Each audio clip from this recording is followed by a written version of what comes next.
자, 허재영 기자의 시사바리스타 함께하고 계십니다. 자, 여러분. 한 두 가지 사항 정도를 더 말씀드리고 싶어요. 자, 지금 이 재판 과정에서 나오고 있는 이야기들을 쭉 보세요. 이게 지금 끽해봐야 무슨 공직자윤리법 위반 논란 이렇게 계속 흘러가고 있어요. 정경심 교수와 뭐 이런 여러 관련 재판들이. 예? 그 표창장 위조 이거 말고 이 사모펀드 말하는 거예요. 그런데 처음에 여러분 조국 가족들의 그 논란이 있었을 때 우리 사회 분위기가 어땠는지 다시 한번 떠올려 보세요. 야, 조국 가족이 무슨 미공개 정보를 이용해 가지고 가족 펀드를 운영하고 있었네. 근데 그걸 갖고 가로등 업체 거기에 투자해서 엄청나게 돈을 벌려고 했네. 강남 빌딩주의 꿈까지 꿨네. 우리 다 그렇게 알았잖아요. 여론이. 그래서 최순실하고 뭐가 달라? 이런 거 아니었나요? 당시에 보수 세력이 조중동이 떠드는 게. 근데 지금 재판에서 드러나고 있는 거 보세요. 코링크 펀드, 조국 가족 실소유주인 게 하나도 안 드러나고 있잖아요. 고작 이게 지금 대여냐 투자냐 이거 갖고 싸우고 있잖아요. 심지어 이게 직접 투자인지 간접 투자인지도 지금 입증이 잘 안 돼요. 그래서 지금 뭐 기껏해야 공직자윤리법 위반 여부인데 조국이 민정수석 되고 나면 정경심 교수가 그거 그냥 간접 투자인지 뭔지 직접 투자인지 뭔지 그냥 그런 거 구분하지도 말고 그냥 그 펀드 다 팔아버리지. 왜 그걸 그냥 냅둬 갖고 이렇게 트집을 잡혀. 뭐 그냥 겨우 이런 수준이잖아요. 정경심 교수를 비판하려고 해도. 그리고 또 정경심 교수 쪽에 좀 불리하게 그래요. 좋아. 설사 공직자윤리법을 정경심 교수가 위반했다고 칩시다. 그러면 검찰은 또 뭐가 남아있냐. 산을 하나 더 넘어야 돼요. 정경심 교수가 공직자윤리법을 위반하는 거를 조국 교수와 공모했는지 남편이랑 그걸 입증시켜야 돼요. 그런 거 지금 하나도 안 나오고 있잖아요. 이게 왜 중요하냐고요, 여러분? 당연하죠. 정경심 교수가 법무장관이었습니까? 다시 기억해야 돼요, 이거를. 정경심 교수가 설사 일부 유죄가 나온다 쳐요. 어쩌라고. 정경심 교수가 법무장관이었어요? 헷갈리면 안 됩니다, 우리가. 그럼 보수 세력은 또 반론할 수 있죠. 그럼 윤석열 장모는 왜 물어뜯는데? 잘 들으세요. 윤석열 장모 자체가 더러운 사람인지 아닌지 우리가 지금 그걸 갖고 문제 삼는 게 아니잖아요. 윤석열이 검찰의 간부로 재직하고 있을 때 석연찮게 윤석열 장모의 비위 문제만 자꾸 수사가 덮였다는 거 아니에요. 윤석열 장모가 얼마나 도덕적이냐 아니냐를 우리가 지금 판단하려는 게 아니라 그 사람의 수사만큼은 왜 자꾸 진척이 안 됐냐 이걸 보는 거잖아요. 이거는 그거죠. 그러니까 직권남용, 공무원의 직권남용 의혹 이 사건인 거잖아요. 구분을 해야죠. 조국 사건과 윤석열 장모 사건 이건 다른 거예요. 그리고 또 하나 여러분 말씀드리고 싶은 게 그 강남 건물주의 꿈 그 문자 그 문제의 문자 언론이 그렇게 마녀 사냥을 했는데 지금 내용을 봅시다 여러분. 이게 지금 내용이 드러났잖아요. 4월 27일 날 재판에서 정경심 교수가 다 설명을 했습니다. 이게 내용이 이거였던 거예요. 조범동 씨를 어느 날 역삼역의 근처 카페에서 만났다고 해요. 정경심 교수가. 그런데 마침 그 역삼역 대로에서 한 서너 블록 떨어진 곳에 한 4층짜리 건물 하나가 있었나 봐요. 이거는 건 얼마나 해요? 라고 질문하니까 조범동 씨가 한 4, 50억 정도 한다라고 대답을 하는 거예요. 그러니까 정 교수가 사실 저한테 강북에 그 엄마한테 상속받은 한 20억 정도 되는 건물인가 아무튼 뭐 이런 건물이 있는데 뭐 조금만 대출 끼고 뭐 하면 나도 저렇게 강남에 4층짜리 건물 정도는 살 수 있는 거야? 생각보다 강남 건물이 안 비싸네? 이렇게 생각하다가 그 얘기를 했다라는 거 아니에요. 무슨 뭐 불법으로 뭐 투자를 해가지고 강남 건물주를 내가 꼭 대고 말 거야 뭐 이런 게 아니라. 그런데 검찰이 이전에 공판 때 뭐라 떠들었습니까? 뭐 무슨 뭐 수백억대 강남 빌딩을 목표로 삼아가지고 뭐 불법으로 재산 불리려는 거 없었으면 불가능한 목표라는 둥 이렇게 떠들지 않았습니까? 아니 강남 빌딩하고 강남 건물하고 같습니까 이게? 예? 무슨 테헤란로에 막 20층짜리 강남 빌딩하고 거기서 몇 블록 떨어진 4층짜리 강남 건물하고 거기 갔냐고요. 근데 검찰은 무슨 강남 빌딩을 뭐 하나 날로 먹으려 했던 것처럼 그렇게 공판에서 떠들지 않았습니까? 공소장 가지고. 예?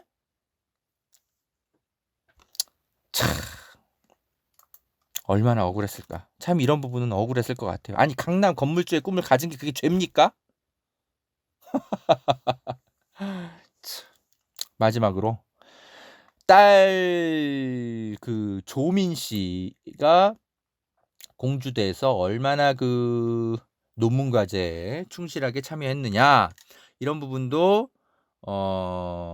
서울중앙지법 형사합의 25부에서 열린 23일 재판에서 여러 가지 이런 것도 증언들이 좀 많이 나왔어요. 이런 것도 좀 언론에 좀 많이 보도될 필요가 있는데 조금만 좀 봅시다. 여기에 이제 그 논문 2009년에 일본 조류학회에 발표된 논문 포스터에 이제 초록에 조민 씨가 저자로 이름이 올라가 있었는데 그때 이거 논문 같이 만들어준 김아무개 교수가 공주대 교수인데 출석을 했어요. 그래가지고 이렇게 얘기했습니다. 논문 초록을 작성하기 전에 조 씨에게 과제를 내줬고 조 씨가 그에 대해 결과물을 제출했습니다. 예? 이메일 이런 걸 찾아보니까 2008년 8월쯤에 제가 내준 숙제가 있더라고요. 예, 이렇게 밝혔습니다. 예. 다만 논문에 참여하면서 했던 실험 이런 거는 조금은 수준이 낮은 실험이었던 거죠. 예? 예. 아니 뭐 고등학생한테 뭐 해준 게 뭐 그저 할 수 있는 실험이 얼마나 그런 게 높았겠습니까? 예. 그래서 그런 거는 있긴 했지만 다만 그래서 내가 너무 좀 지나친 혜택을 준 것 같긴 하다. 별거 아닌 실험이었는데 논문에 이렇게 같이 등재해주고 이러면 이렇게 이제 그 김아무개 교수가 말은 하는데 다만 어쨌든 허드렛 일이든 뭐든 어쨌든 도운 거는 맞다라고 인정이 된 거예요. 숙제도 해오고. 예. 그러면 이 부분은 이제 어떻게 되는 거냐면 조미는 이건 네가 이 정도 실험 참여해가지고 엄마 친구 이용해가지고 네가 논문에 이렇게 등재돼도 돼? 라는 도덕성 논란 정도는 있을 수 있어요. 근데 다만 이게 이렇게 뭐 재판 받아야 될 정도로 이렇게 온 사회가 떠들썩할 정도로 그런 정도의 무슨 비리 범죄냐. 지금 이거는 이 동양대 교수가 참여해가지고 그걸 탄핵시키는 것 같습니다. 엄마 찬스가 아주 없었다고 볼 수는 없을 것 같아요. 이거는 이제 공주대 교수가 실제로 그런 부분을 인정하고 있기 때문에 제가 너무 조금 간단한 실험이었는데도 이런 것들을 조금 너무 크게 가치 부여해서 논문에 등재해준 혜택을 준 것 같다라고 얘기를 했기 때문에. 근데 그거는 앞으로 우리 사회가 이제 뭐랄까 입학사정관제 여러 가지 그런 것들에 대해서 이제 제도적으로 보완하고 하면서 이런 부분들을 해결해 나가야 될 문제지.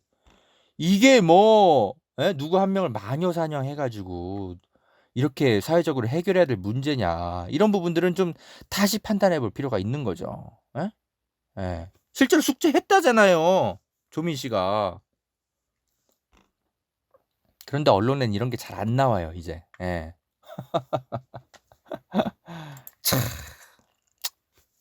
자, 여러분.